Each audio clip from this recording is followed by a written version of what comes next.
The story of Joni Lamb and Doug Weiss has shaken the Christian world. A story of faith, fame, and questions that refuse to fade. But before we take a deep dive into what really happened and why so many believe they may have turned away from the very God they once served so boldly, make sure you like, comment, and subscribe so you don't miss any part of this unfolding truth. Now, let's uncover the real story behind the controversy that is everyone talking. Okay, let's unpack this. We're diving deep today into an account of, well, a single church service that the sources say really created shockwaves. Yeah. Especially through a major part of the Christian community. Yeah, that's right. Our focus is analyzing the reported behavior of some very, very recognizable public figures, Joni Lamb, Doug Weiss, their family, during, a really critical moment, a moment of public conviction and worship. And that's the critical lens, isn't it? This deep dive, it's not about gossip or speculating on private lives, not at all. Yeah. Our source material is this detailed eyewitness account, and it focuses entirely on the public side of things. The specific message from the preacher, and then the immediate, very visible responses of those right there in the front row, leaders of this huge global media ministry. And their visibility is absolutely key here. I mean, these aren't just members of a local church. Not at all. They represent a certain public image, a public ideal of faith, really, to millions of people around the world. So in a moment that feels like private faith collides with that very public platform, well, the analysis just gets amplified instantly. Exactly. That's what we're trying to understand, that collision. Yeah. What we're looking at here is kind of a perfect compressed case study. It's about leadership ethics, really. When you are that figure of influence, how do you handle it? How do you handle being confronted with uncomfortable truth, especially in public? And why does a small thing, like a visible choice, maybe your posture, or just quietly leaving, why does that carry such huge symbolic weight for everyone watching? Precisely. It's fascinating. So let's set the scene, the atmosphere.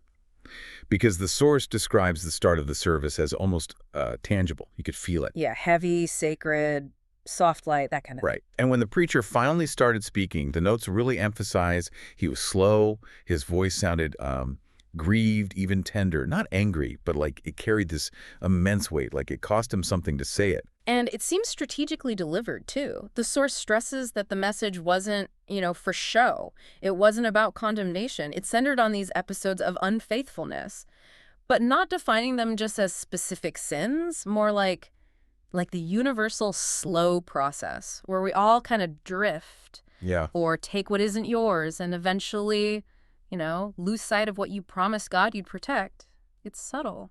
What I find really fascinating is how unfaithfulness was defined. It went way beyond the obvious, didn't it? It was much more analytical. Oh, definitely. Touching on things like pride and control, and specifically this phrase, treating things that belong to someone else like they were ours. Exactly. And that could mean anything, right? Control over people, ministries, public influence, even relationships. He was exposing the quiet ways, the sort of hidden ways integrity starts to erode. Yeah. He framed it almost like you can be successfully serving God, doing all the right things outwardly, and still be fundamentally missing him, which is, wow. That's a devastating thought for anyone in ministry leadership. Especially where performance that, can so often mask what's really going on personally. Yeah, the pressure to perform. Now that sounds like a message that could just crush people. Yeah. Lead to immense shame. They could have. But the preacher completely sidestepped that. The source highlights this simple four-word phrase that just shifted the whole feeling in the room. From guilt towards grace. It was, you still have time. That was the safety net, wasn't it, psychologically? By putting the warning inside an invitation, you still have time, he kind of removed the excuse of just collapsing under shame. It was like a doorway opening. The source actually describes it as a collective sigh of relief washing over the room. Wow. Like grace is reaching out one more time, making it feel safe, maybe, even for a public figure to admit, okay, I failed, without fearing total professional ruin. It's actually a very sophisticated way to handle it, rhetorically, I mean. It is. He delivered the conviction, that necessary truth, but immediately wrapped it in mercy, which then allows for the humility you need for actual repentance. Yeah, it creates the space for it. So the stage was perfectly set, really, for a public moment of modeled surrender, of showing how it's done. And that context is so crucial because once that stage is set for humility, any other response, it just gets amplified, doesn't it? It stands out starkly. Totally. And the source makes it clear that while the general crowd was reacting visibly, tears, hands up, praying attention naturally shifted, it swung right to that front row. Right. Let's zero in on that visual contrast. You have these globally recognized faces. Yeah. Joni Lamb, Doug Weiss, Rachel Lamb sitting right there. And the source describes them as almost immediately seeming, disconnected from the intensity, the deep feeling in the room. And the most specific detail provided involves Doug Weiss. He was apparently sitting back, eyes half-lidded, kind of relaxed in a way that just didn't seem to match the tone, that heavy, sacred tone of the message. And right at the moment the message touched on repentance, on faithfulness, that's when the specific public act happened. A full, unfiltered yawn. Okay, but the source seems to take a really hard line on this yawn, interpreting it instantly as, what, indifference? Pride? A dismissal of the moment's gravity. It does frame it that way. But let me just push back slightly. Couldn't this just be exhaustion? I mean, people running global ministries, they're often incredibly overworked, right? Is that interpretation really fair? Or is it maybe looking too hard for a flaw? That's a really critical question. And it gets to the heart of the challenge of public leadership, doesn't it? Yeah. Because while exhaustion might absolutely be the private reality, the source emphasizes the context, the timing, the overall posture. It wasn't apparently just the yawn in isolation. Okay. It was the seeming total disengagement that signaled they weren't. Well, they weren't leaning into this moment that required vulnerability from everyone. And in that specific atmosphere where others are weeping or praying intensely, that visual of total relaxation or maybe disinterest, it speaks volumes perhaps beyond just fatigue. And the preacher saw it, which is pretty remarkable in itself. Yeah, he did. He actually paused and addressed it. Gently, it sounds like, saying, Doug, not a good look to be yawning during this. That quiet, honest call out, seen by everyone watching. Wow, that must have carried enormous weight in that space. It feels like the necessary corrective, maybe, a gentle pushback towards humility. A reminder, maybe, that the representative of a public ministry needs to at least model the appropriate gravity. But then if you look at Joni Lamb's posture, the source describes something different, maybe a more complex defense mechanism. She was composed, almost statuesque, it says, an unreadable face. And the key detail there is where her attention was. Her gaze kept drifting upwards, apparently. Not towards the preacher who's speaking directly to the spiritual state of everyone there. Right. But towards the large screen above the stage. Which gives that impression, doesn't it? That she was present in body, but entirely absent in spirit. Yeah. While all this raw human emotion is kind of exploding around her, she stayed detached, maintaining that stillness. It's a visual, maybe, of someone trying to manage immense internal pressure by just checking out, preventing the truth from really landing. And Rachel and her husband, the source says, seemed to mirror that same energy. Respectful, but distant. It sounds like the entire front row collectively gave off this vibe of like they were attending an event. Yeah. You know, not participating in a shared spiritual moment of surrender. And this just raises the biggest analytical question for anyone watching, doesn't it? When leaders face public truth, what's the first instinct? Is it to shield the image?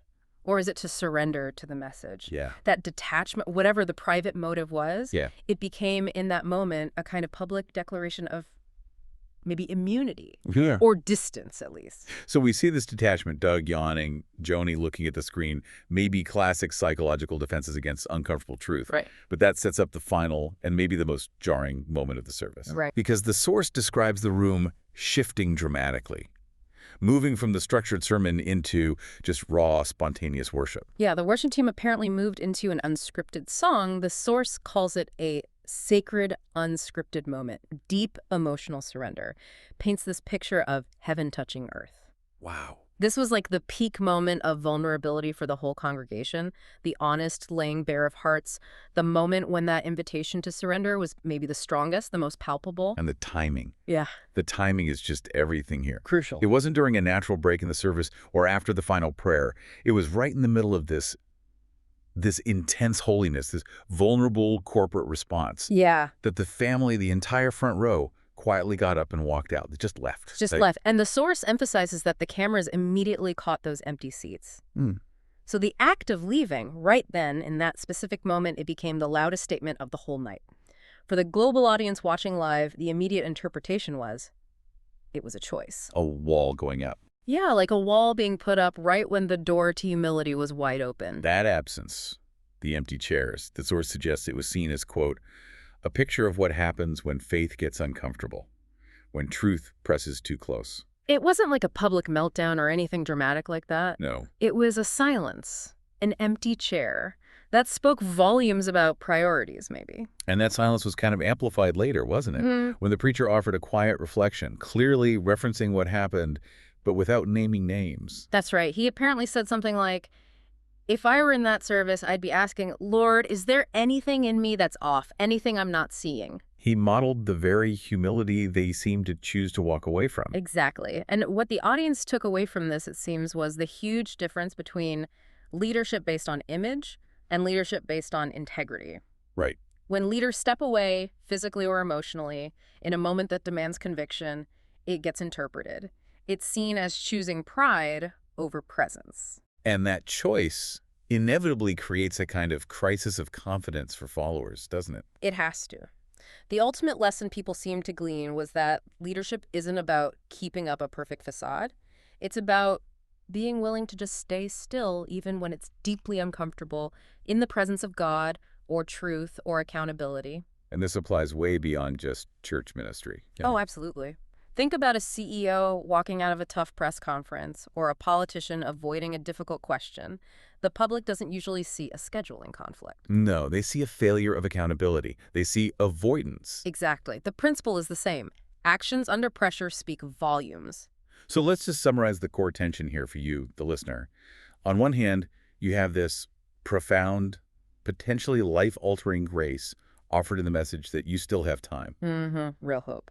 And on the other hand, you have this visible, very deliberate choice to physically leave right when that grace seemed to demand humility. Demanded surrender. And regardless of their personal, private reasons for leaving exhaustion, feeling targeted, whatever it was, the image of the empty front row became the defining action for those watching. It really drives home that leadership doesn't erase our humanity, does it? But it absolutely magnifies our choices, especially under pressure. Definitely. And the lesson those empty seats seemed to leave hanging in the air was pretty universal. Faith isn't really about status or reputation. It's not about who sits in the front row. So what is it about then? It's about who's still willing to stay planted when the moment requires radical honesty, when it gets hard. It's just a stark reminder that everyone, leaders included, is susceptible to grifting. We all are. Yeah. But grace requires us to pause, to lean in, not walk out. Which leaves us all, really, with the core personal question that whole service presented, not just to them, but to every single person watching, regardless of their own role or platform. When the message hits close to home, when truth demands humility from you and it calls you to stay put, even when it's uncomfortable, No. what do? Will you walk out, physically or emotionally? Or will you lean in? At the end of the day, maybe that's the real measure. That's what matters most, how you respond in that moment of truth.